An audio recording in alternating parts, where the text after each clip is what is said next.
Assalamualaikum warahmatullahi wabarakatuh. Bismillahirrahmanirrahim. Kita harus sehat jasmani dan rohani. Jadi sehat rohani dengan ibadah yang baik, yang benar gitu kan. Sehat jasmani, makan yang tepat, minum yang benar, yang tepat juga. Kemudian jangan lupa olahraga.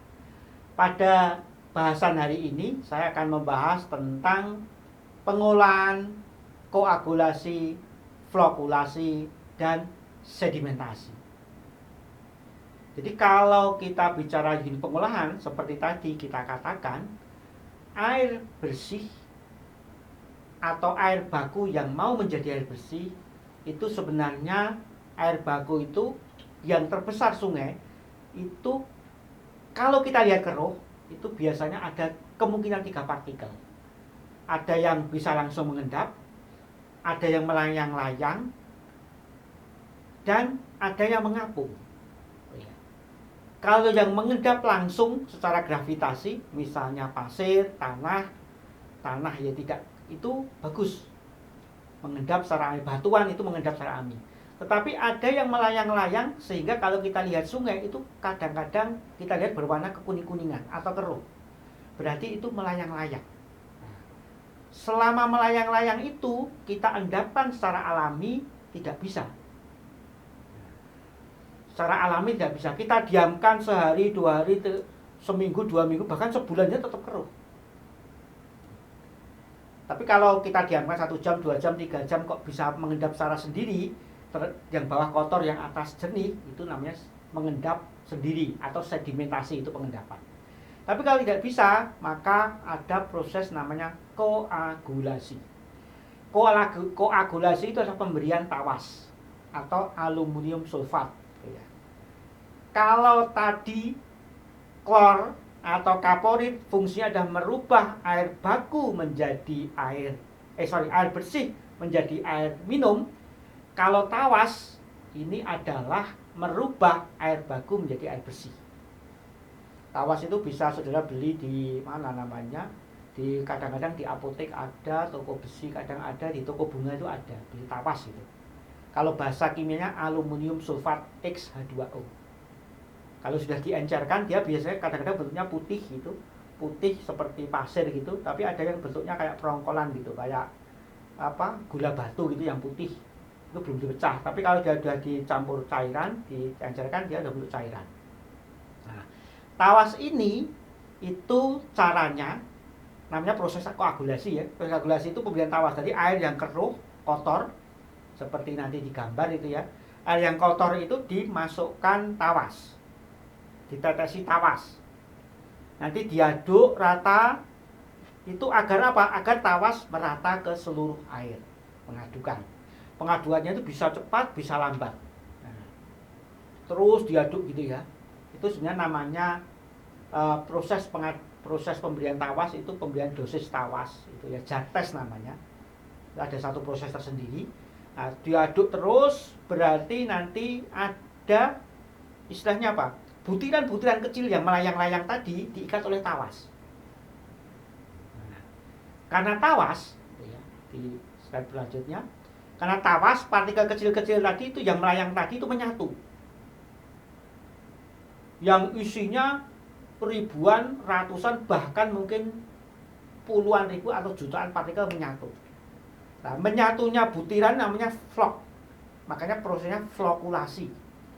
Tadi kalau kecil-kecil itu melayang, tapi begitu dia menyatu, yang kecil-kecil ini, maka jadi berat, menyatu gitu ya. Ini kecil-kecil menyatu. Karena dia punya berat, nah otomatis beratnya lebih dari air, maka dia akan mengendap. Jadi karena berat dia akan mengendap. Jadi kalau saudara misalnya, Pak, sumur saya kotor. Nah, nanti saudara beli tawas, taruh di sumur bisa, taruh di tandon bisa. Di tandon kemudian ini dia kalau KKN dia seperti itu, kasih tawas itu ya. KKN terus diaduk di situ, nanti diamkan sejenak. Nah, pas diaduk itu namanya koagulasi. Setelah tadi ada proses flokulasi. Nah, karena terbentuk endapan yang menyatu tadi. Nah nanti akan terpisah antara yang seperti gambar itu, yang kotor di bawah atau endapan kotor, yang jernih di atas. Yang di atas diambil untuk air bersih, yang di bawah tentunya dibuang, bisa untuk pupuk dan sebagainya gitu ya. Tuh. Jadi pengendapan di sini tidak langsung alami, tetapi diberi tawas dulu, diproses koagulasi dulu, ada flokulasi, kemudian mengendap secara alami. Sedimentasi itu mengendap alami.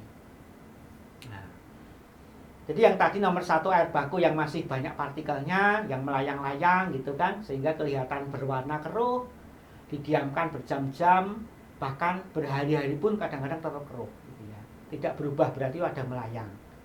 Kemudian yang nomor 1 itu dilanjutkan langsung diberikan tawas dengan dosis tentu, namanya proses JAK test. Jadi seperti dosis kita obat gitu ya. Kalau kebanyakan kan overdosis, kalau kurang ya nggak sembuh-sembuh gitu. Nah, ada dosis tawas, ada tesnya, dicoba 1 tetes, gimana 2 tetes, gimana 3 tetes, gimana itu. Kemudian diaduk merata agar tawas dengan partikel kecil akan saling terikatan. Nah, yang nomor 1 tadi proses koagulasi, yang nomor 2 adalah ikatan tawas terbentuk vlog, gitu ya, yang ukurannya lebih besar dan merupakan kumpulan partikel-partikel kecil yang prosesnya disebut dengan flokulasi. Nah, akhirnya akan terpisah di gambar yang ketiga, akan mengendap. Berikutnya lagi akan kelihatan jernih gitu ya, yang bawah jernih, yang tidak. Yang pas sedimentasi atau pengendapan, kadang-kadang disebut kalau di PDAM itu namanya clarifier. Jadi kalau sudah pernah clarifier itu pengendapan. Jadi sedimentasi yang kalau sedimentasi bisa di depan, bisa di belakang, di dekat intake juga bisa. Di pelunyan itu kadang-kadang ada sedimentasi alami, yang seperti tadi pasir, kerikil yang mengendap secara alami gitu ya. Tapi seperti tadi, karena kalau di pelunyan itu atau sumber airnya Jogja itu masih jernih. Tapi begitu sudah melewati sode, melewati kalau kita ambil sudah kotor ya. Tapi bisa nggak menjadi air? Bisa, tapi dengan tadi tawas, dengan pemberian tawas atau aluminium sulfat. Lanjut berikutnya lagi. Jadi dari sini akan pengendapan vlog.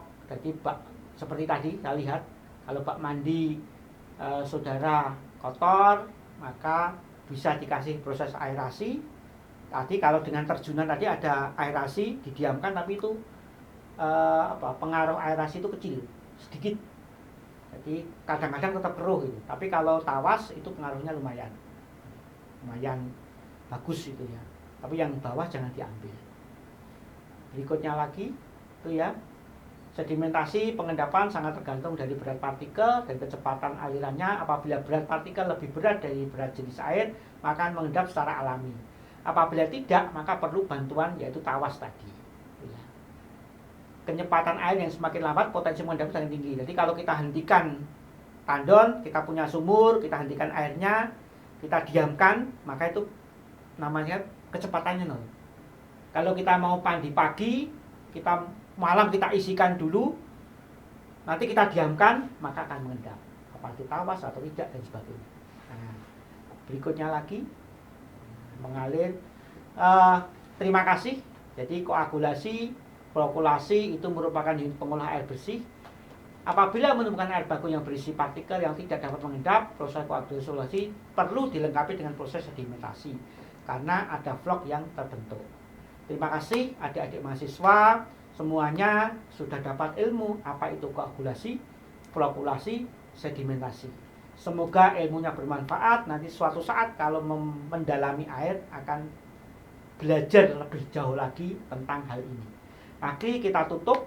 Kalau ada kata-kata tidak tepat dari saya, mohon maaf sebesar-besarnya. Kita tutup dengan bacaan hamdalah. Alhamdulillahirabbil alamin. Wabillahi taufiq wal hidayah. Wassalamualaikum warahmatullahi wabarakatuh.